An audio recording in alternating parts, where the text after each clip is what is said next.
Selamat pagi Puan, saya Ziwei, pengawal farmasi hari ini. Boleh saya tahu nama Puan tak? Selamat pagi, nama saya Lin. Okey, Puan Lin. Adakah Puan tahu apa tujuan untuk sesi hari ini? Oh, doktor minta saya datang sini untuk mendapatkan rawatan COPD saya. Bagaimana anda boleh membantu saya? Ya, betul. Sesi kaunseling ini khusus untuk membantu Puan membekukan penggunaan penyuntik untuk rawatan COPD Puan. Sesi ini akan mengambil masa kira-kira 20 minit sampai 30 minit. Adakah ini okey untuk Puan? Ya, boleh. Baiklah. Terima kasih banyak-banyak. Okey, Puan, hari ini sihat tak? Saya kurang sihat beberapa hari ini kerana batuk dan semput tanpa henti. Saya berasa sangat tidak selesa kerana saya tidak boleh bernafas dengan lancar, terutamanya pada waktu malam. Saya selalu bangun 2 hingga 3 kali lewat malam sebab sesak nafas dan kadang-kadang merasakan tekanan pada dada saya. Oh, begitu. Faham? Boleh tak Puan tunjukkan jenis penyuntik yang digunakan? Ini. Okey. Okey, jadi Puan sedang menggunakan penyuntik namanya Altipro dan dia berfungsi sebagai pengawal. Jangan risau, saya akan cuba sebanyak upaya untuk membantu Puan. Puan boleh bertanya sekiranya ada seberapa masalah sepanjang sesi kaunseling ini. Baiklah. Okey, sebelum kita bermula, Puan, tahu tak apa tujuan menggunakan penyuntik ini? Apakah doktor memberitahu Puan tentang penggunaan penyuntik ini? Oh, doktor bagi tahu penyedut ini boleh membantu menghilangkan simptom COPD seperti batuk atau bersin supaya saya boleh bernafas dengan lebih lancar. Ya, betul. Adakah Puan sudah menggunakan penyuntik hari ini? Tidak, kerana sebenarnya saya agak beragu tentang perubatan moden ini. Bolehkah peranti kecil ini benar-benar membantu merawat COPD saya? Rakan saya cakap ginseng dengan halia adalah lebih baik untuk melegakan gejala saya. Baiklah, saya memahami kebimbingan Puan. Tapi, sebenarnya, herba tradisional seperti ginseng dan halia bukan cara terbaik untuk merawati COPD Puan. Mereka mungkin memberikan sedikit kelegahan dari segi simptom, tetapi tiada bukti saintifik untuk menunjukkan keberkesanan dan keselamatan penggunaannya. Sebenarnya, Altibro Betail adalah penyuntik yang memberi ubat khususnya untuk merehatkan masalah pernafasan yang disebabkan oleh COPD. Jadi, selepas ubat disedut, dia akan menundukkan otak-otak di sekeliling saluran pernafasan, memudahkan pengaliran udara ke dalam paru-paru dan melegakan kesesakan pernafasan. Oh, saya faham. Adakah ini bermakna penyedut ini boleh mengurangkan kesan COPD dengan lebih baik? Jadi saya tak selalu batuk dan bersin dan boleh bernafas dengan biasa? Ya, betul. COPD ialah penyakit paru-paru kronik yang menyebabkan saluran pernafasan meradang dan menjadi lebih sempit. Sebagai contoh, apabila saya mengulangkan kertas A4 ini ialah bentuk saluran pernafasan dalam keadaan yang normal. Macam ni. Dan udara dapat mengalir dengan masuk dengan lancar sekali. Sekiranya terdapat keradangan, saluran ini akan menjadi ketak. Dan udara tidak dapat mengalir dengan lancar dan menyebabkan kesesakan pernafasan. Selain itu, pengenalan lendir dekat dengan saluran pernafasan juga akan menyebabkan Puan batuk atau berdengkur tanpa berhenti. Setakat ini, adakah Puan faham apa yang saya jelaskan?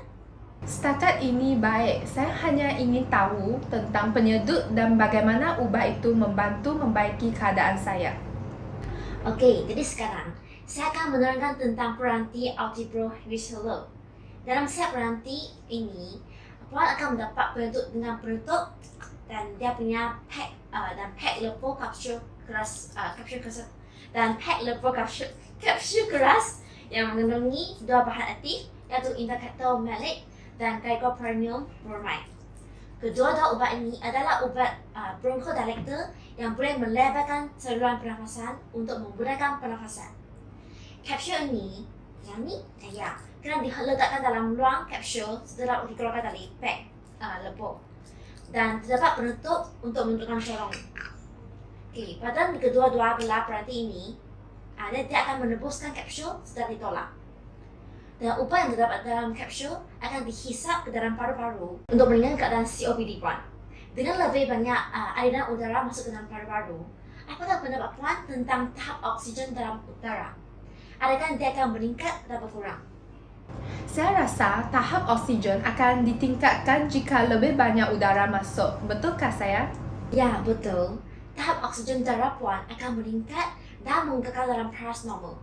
Sekiranya lebih banyak udara segar dimasuk ke dalam paru-paru, masalah seperti sesak nafas, kegelisahan atau kegelisahan dapat diataskan. Okey, sekarang saya faham bagaimana penyeduh ini boleh membantu untuk COPD saya dan membuat saya bernafas dengan mudah. Tetapi, mengapa saya masih mengalami semua gejala selepas mengambil penyeduh ini? Sebenarnya, dia akan membantu untuk melegakan keadaan COPD puan. Mereka saya tahu kerapan puan menggunakan penyeduh ini kecuali hari ini. Saya hanya mengambilnya apabila berasa sangat tidak sihat seperti tiba-tiba bangun pada waktu malam sebab sesak nafas atau terus batuk pada waktu kerja. Baiklah, sekarang saya faham masalahnya. Altebrobisol ini digunakan sebagai rawatan berterusan untuk COPD dan bukannya untuk serangan sesak nafas yang tiba-tiba atau berdengkur. Ubat ini perlu diambil sekali sehari untuk mengurangkan simptom COPD. Puan tadi ada beritahu bahawa Puan ada masalah tentang tidur kerana sesak nafas kan?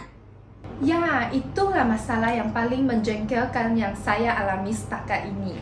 Okey, jadi saya akan bercadang Puan untuk menggunakan penyeduh ini sebelum tidur atau selepas makan makanan setiap hari. Dan ini akan meningkatkan kualiti tidur Puan dengan mengurangkan simptom COPD pada waktu malam.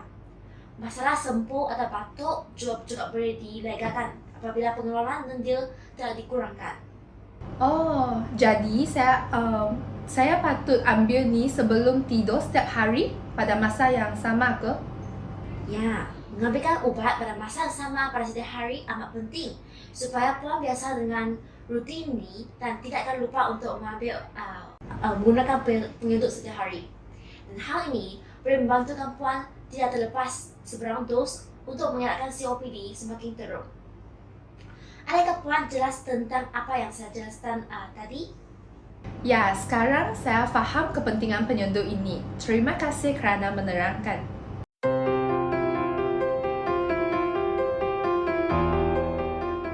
Bagus sekali. Sekarang saya ingin menerangkan cara-cara untuk menggunakan penyeduh ini. Katanya Puan, sebelum ini doktor Puan pernah beritahu tak bagaimana untuk menggunakan penyeduh ini? Sebenarnya doktor pernah memberitahu saya cara-cara untuk menggunakan penyeduh ini, tapi saya rasa saya sudah lupa. Bolehkah anda menerangkan sekali cara-cara untuk menggunakan penyeduh ini? Tidak masalah, saya akan menunjukkan kepada Puan cara-cara menggunakan penyeduh ini.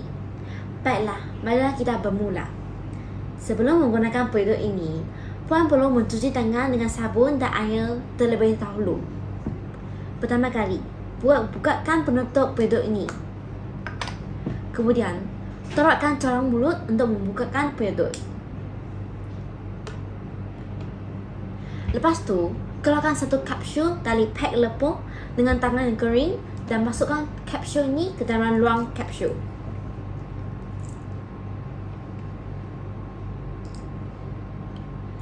Tutupkan corong mulut sehingga Puan mendengar bunyi klik. Kemudian, pegangkan penyeduh dengan tegak dan tekan kedua-dua button yang terdapat pada sisi penyeduh ini secara serentak. Kemudian, lepaskan kedua-dua butang sisi. Ingatlah, jangan tekan kedua-dua butang sisi ini lebih dari satu kali dan jangan gonceng penyeduh ini. Seterusnya, Puan diminta untuk menghempus nafas sepenuhnya sebelum meletakkan corong mulut penyeduh ini ke dalam mulut. Lepas tu, tutupkan bibir dengan ketat di sekeliling corong mulut. Setelah itu, tarik nafas dengan cepat dan sedalam yang Puan boleh untuk seluruh ubat yang terdapat dalam penyeduh ini. Keluarkan penyeduh dari mulut Puan dan tahan nafas selama 5 hingga 10 saat.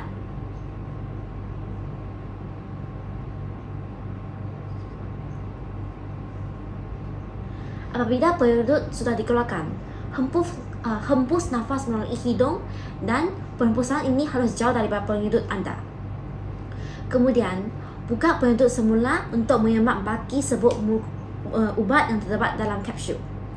Sekiranya puan terlihat masih ada baki sebut ubat dalam kapsul, tutupkan semula penutup dan ulang semula langkah tarik nafas seperti yang saya tunjukkan sebelum ni.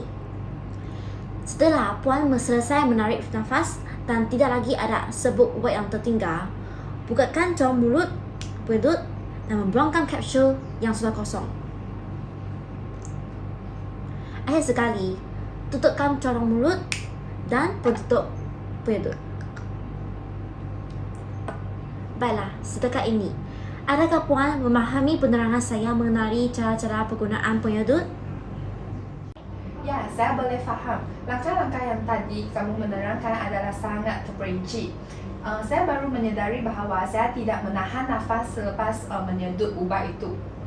Ya, betul. Dengan menahan nafas selepas menyedutkan ubat itu, dia dalam memastikan ubat itu masuk dalam paru-paru.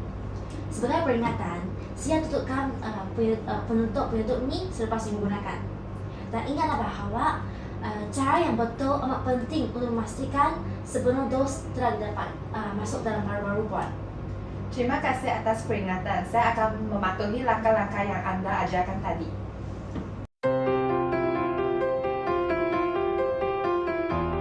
Baiklah, bolehkah puan tunjukkan cara menggunakan penyedut ini? Sudah semestinya. Betulkan saya jika saya menggunakan cara yang salah. Okey. Pertama sekali, keluarkan penutup ini. Pegang penyedut ini dengan kuat dan sengetkan corong untuk membuka penyedut. Keluarkan satu kapsul dan letak kapsul ini di ruang kapsul.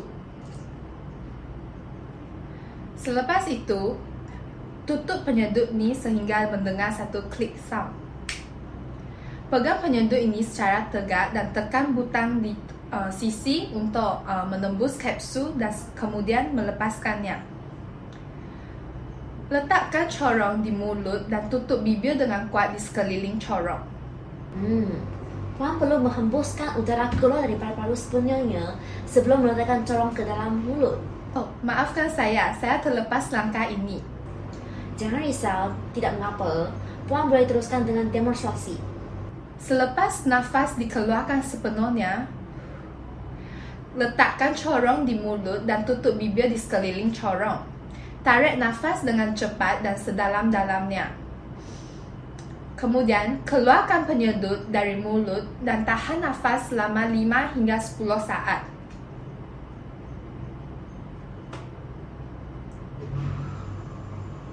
Kemudian, hembus nafas melalui hidung.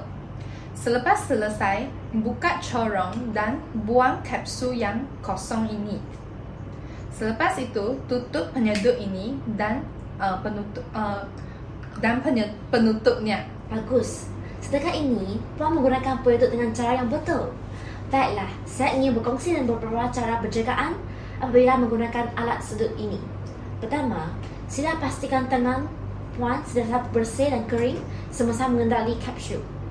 Lepas tu, pastikan kapsul Ultrabro Bristoler sentiasa simpan dalam lepus iaitu blister dan digunakannya dengan serta-merta selepas membukanya. Tarikkan bahagian belakang dari lepus untuk membukanya. Jangan cuba mengambil kapsul dengan menolak melalui pembungkusan foil dan jangan telak kapsul yang atau digunakan bersama produk lain.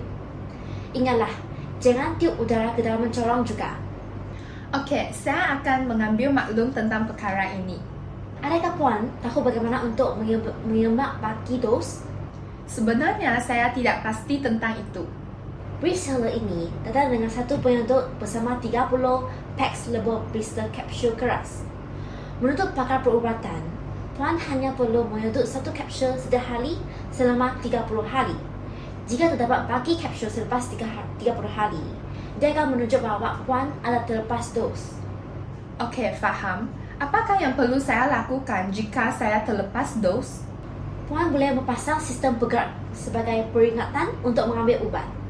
Jika puan terlupa untuk menyedut satu dos pada masa yang ditetapkan, sedut satu dos secepat mungkin pada hari itu. Kemudian, sedut dos seterusnya seperti biasa pada keesokan harinya. Jangan sedut lebih banyak dari 1 dos pada hari yang sama. Bolehkah saya tahu bagaimana cara Puan menyimpan ubat dan membuangkannya? Saya sentiasa letak penyedut dan kapsul saya di bako yang diletakkan di atas peti sejuk.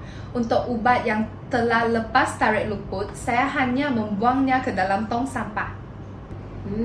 Okey. Marilah saya berkongsi cara-cara yang betul untuk menyimpan dan membuangkan Bristol Puan. Jangan sesekali simpankan Bristol dan ubat atas 25 darjah Celsius atau meletakkan depan ni berhampir dengan peralatan yang panas atau sinki. Seterusnya, simpankan kapsul dalam lepoh asam untuk melindunginya dari kelembapan dan jangan keluarkannya sebelum digunakan. Seterusnya, jangan gunakan ubat sekiranya Puan rasa paket itu dah rosak atau dia macam menunjukkan tanda-tanda kerosakan. Dan ingatkan, jaga ubat-ubat ni daripada kanak-kanak. Akhir sekali, jangan menggunakan ubat selepas tarik tamat tempoh pada lepoh dengan merujukan kepada tarik selepas expired, EXP, ada macam perkataan ni. Ingatlah, setiap penutup hendak dibuang selepas semua kapsul telah digunakan. Sementara itu, untuk pelepasan ubat, saya membawa ubat yang telah tamat tempoh ke farmasi berdekatan dan rujuk kepada pengawal farmasi tentang cara untuk melepaskannya. Dan ini dapat melindungi alam sekitar daripada pencemaran. Oh, begitu. Saya harus menyimpan ubat saya di dalam amari dan bukannya meletakkannya di atas peti sejuk. Saya berjanji tidak akan membuang ubat yang telah melebihi tarik luput sebagai sisa rumah lagi. Hebat! Baiklah, bolehkah Puan berkongsi dengan saya bagaimana Puan akan membersihkan penyedut Puan selepas menggunakan? Sudah pasti. Selalunya saya mengelap corong di dalam dan di luar dengan kain yang bersih, kering dan tidak mengeluarkan sebarang sisa serbuk. Adakah saya melakukan dengan cara yang betul? Ya, betul.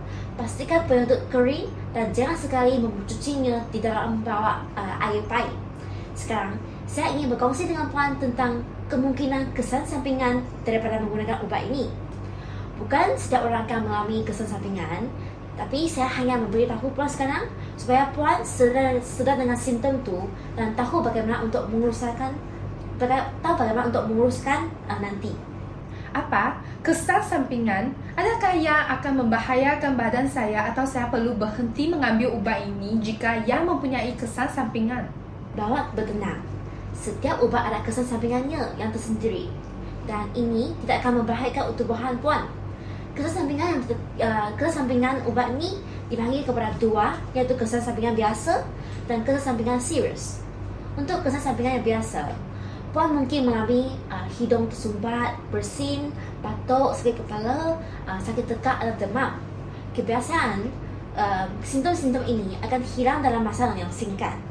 Tapi jika simptom ini masih berterusan dan semakin teruk, sila mendapatkan nasihat nasihat doktor atau mana-mana pembekal kesihatan dengan segera.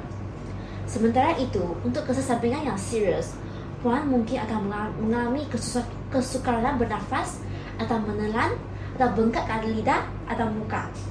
Dan ruam kulit akan menunjukkan Puan mengalami reaksi alahan. Sekiranya Puan mengalami simptom yang saya mention tersebut, saya akan berhenti mengambil ubat ini dan mendapatkan nasihat daripada doktor dengan segera. Okey, terima kasih atas penjelasan. Adakah ini bermakna saya tidak boleh berhenti mengambil ubat ini pada bila-bila masa saya mahu, melainkan apabila terdapat kesan sampingan yang serius? Ya, betul. Jangan berhenti mengambil ubat dengan sesuka hati. Saya berbincang dengan Dr. Puan terlebih dahulu kerana penyedut adalah amat penting untuk melawati COPD Puan. Okey, saya akan ambil maklum. Baiklah, marilah kita terus dengan soalan seterusnya. Bagaimana Puan tahu bahawa Puan sudah dapat dos yang betul? Adakah saya perlu mengambil 1 kapsul sehari? Ya, betul lah. Puan hanya perlu mengambil 1 kapsul satu sekali kerana dia akan berkesan selama 24 jam. Dan sila ambil pada masa sama setiap hari untuk meningkatkan pemantauan ubat. Untuk menyemak dos yang lengkap, Puan boleh bukakan penyedut dan lihat sama ada lebihan sebut yang tinggal dalam kapsul. Sekiranya terdapat sebut yang terlebihan dalam kapsul, tutupkan penyedut tu dan sedut untuk kali yang kedua. Okey, saya akan cuba yang terbaik dan untuk mematuhi ubat ini. Semoga ia dapat berkesan untuk COPD saya. Baiklah, sebelum kita menamati sesi ini, Puan ada apa-apa soalan untuk saya ke? Ya, saya ingin bertanya, adakah normal jika saya batuk selepas menarik nafas? Jangan risau, batuk mungkin akan berlaku dan badan kita akan menunjukkan tindak balas yang normal dengan mengeluarkan jarak asing keluar dari saluran pernafasan. Sekiranya kapsul kosong dan Puan menahan nafas sekurangnya 5 sampai 10 saat, Puan telah menerima dos ubat yang sepenuh. Faham? Terima kasih atas maklumat itu. Saya ada satu lagi soalan. Bagaimana pula cara untuk saya mengurangkan peluang untuk membuatkan COPD menjadi lebih teruk? Soalan yang baik. Pertama, Puan tidak boleh menghisap rokok atau vape. Bahan kimia dalam rokok akan menyempitkan saluran pernafasan paru-paru dan akan memburukkan lagi keadaan COPD Puan. Seterusnya, kurangkan pendedahan terhadap habuk dan tempat yang sangat sejuk. Sekiranya Puan tidak dapat mengelakkan, Puan boleh memakaikan topeng atau penutup muka. Yang penting, gunakan penyedut ini pada seperti rutin biasa, iaitu 1 kali sehari dan jangan merangkau seberang dos. Okey, terima kasih atas penjelasan dan setakat ini saya tidak mempunyai apa-apa soalan. Saya belajar dan dapat banyak maklumat dan pengetahuan baharu hari ini. Baiklah, itulah sahaja untuk sesi hari ini. Terima kasih atas meluangkan masa dengan saya. Lawatilah kami jika Puan ada seberang pertanyaan. Dan sebelum Puan meninggal, sekarang sini ada satu risalah maklumat ringkas tentang penggunaan Breezhaler. Terima kasih. Sama-sama. Bye-bye. Bye.